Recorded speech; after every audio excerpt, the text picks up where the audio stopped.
Bronchial asthma, ये 10 marks में पूछते हैं। ब्रोंकियल अस्थमा, अस्थमा क्या होता है? It is a syndrome of variable air flow obstruction. ठीक है, एयर फ्लो ऑब्स्ट्रक्शन देखने को मिलता है। It is characterize pathologically by bronchial inflammation with prominent eosinophil infiltration, physiologically by bronchial hyperreactivity and clinically by variable cough, chest tightness and wheezing. तो यहाँ पे asthma की डेफिनेशन लिखिए, इट इज अ सिंड्रोम। ठीक है, यहाँ पे एयर फ्लो में ऑब्स्ट्रक्शन होता है और पैथोलॉजिकली तो ब्रोंकियल इन्फ्लेमेशन हो जाएगा ईसोनोफिल इन्फिल्ट्रेशन के साथ। फिजियोलॉजिकली क्या होता है? ब्रोंकियल हाइपर रिएक्टिविटी देखने को मिल रही है। क्लिनिकली कफ, चेस्ट टाइटनेस और वीजिंग होता है। एटोपी is principal association of asthma in individual 5 to 30 years में. It is a state of disorder immunity in which predominant T helper lymphocyte type 2 immune mechanism drive production of IgE on exposure to common environment antigens or allergens. तो atopic वाले जो asthma होता है वो बच्चों में होता है, 5 to 30 years में हो रहा है। ठीक है, और यहाँ पे टी हेल्पर 2 सेल्स जो होती हैं वो प्रीडोमिनेंटली देखने को मिल रही है, टी हेल्पर लिम्फोसाइट टाइप 2। ठीक है, और आईजीई का प्रोडक्शन ज्यादा देखने को मिलता है। क्लासिफिकेशन देखें अस्थमा का, extrinsic asthma apply to those who produce excessive IgE in response to allergens. Intrinsic asthma जो है it refer to those case in which excessive IgE production cannot be demonstrated, है ना, IgE नहीं है intrinsic वाले में, non atopic है। और मिक्स्ड वाले होते हैं। तो इसका ट्रिगर क्या होता है अस्थमा का? इन्फेक्शन की वजह से हो सकता है, वायरल इन्फेक्शन।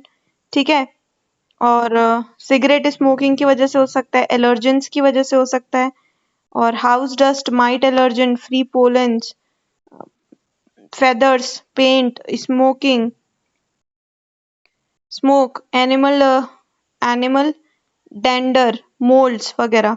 ठीक है, तो हाउस डस्ट हो गया, माइट एलर्जेंस, एनिमल डेंडर। इंजेस्टेंट में मिल्क, एग, नट, चॉकलेट, फिश, ये सब।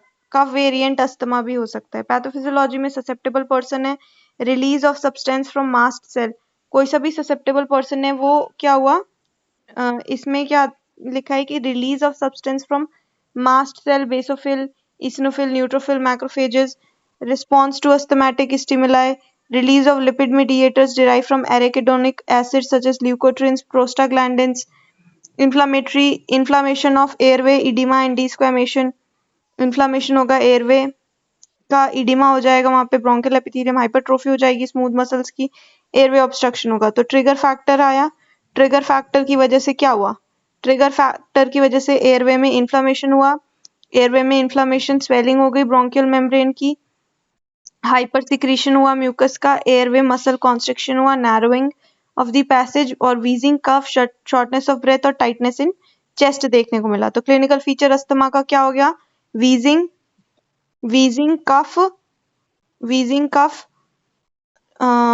वीजिंग कफ, डिस्निया। ठीक है, और स्पॉन्टेनियसली ठीक भी हो जाता है थेरेपी के साथ। Tenacious mucus production, symptoms aggravate होते हैं नाइट में, नॉन प्रोडक्टिव कफ होता है, इंपॉर्टेंट है इसका। लिमिटेशन ऑफ एक्टिविटी, साइंस के अंदर इंक्रीज रेस्पिरेटरी रेट बढ़ जाती है, एक्सेसरी मसल्स यूज होने लगता है, हाइपर रेजोनेंट परकशन नोट। ठीक है, एक्सपायरेटरी रोंका एक्सपायरेशन देखने को मिल रहा है ज्यादा यहाँ पे। During every severe attack air flow में be insufficient to produce rhonchi, silent chest भी हो जाता है कभी कभी। इन्वेस्टिगेशन में क्या कराएंगे? चेस्ट रेडियोग्राफ में भी नॉर्मल या फिर सेगमेंटल लोबर कोलैप्स देखने को मिल सकता है। ब्लड काउंट के अंदर इसिनोफिलिया देखने को मिल रहा है। स्पूटम के अंदर, स्पूटम कल्चर में eosinophil, Charcot Leyden crystal, Curschmann spiral, ये सब देखने को मिल सकता है। ठीक है, next skin test positive negative हो सकता है। एलएफटी करवाएंगे, एलएफटी में एफई1 एफवीसी रेशियो जो है और पीक एक्सपायरेटरी फ्लो, ये सब जो है ना कम हो जाएगा।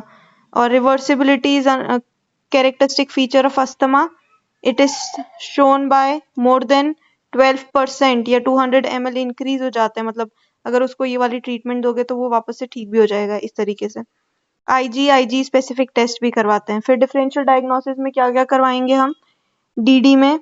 तो यहाँ पे सीओपीडी से डिफरेंशिएट करना है, एलर्जिक लंग डिजीज से, कॉन्स्ट्रिक्टिव ब्रोंकियोलाइटिस से, ठीक है, ट्रॉपिकल इसिनोफिलिया से। मैनेजमेंट में मैनेजमेंट में यहाँ पे करना है।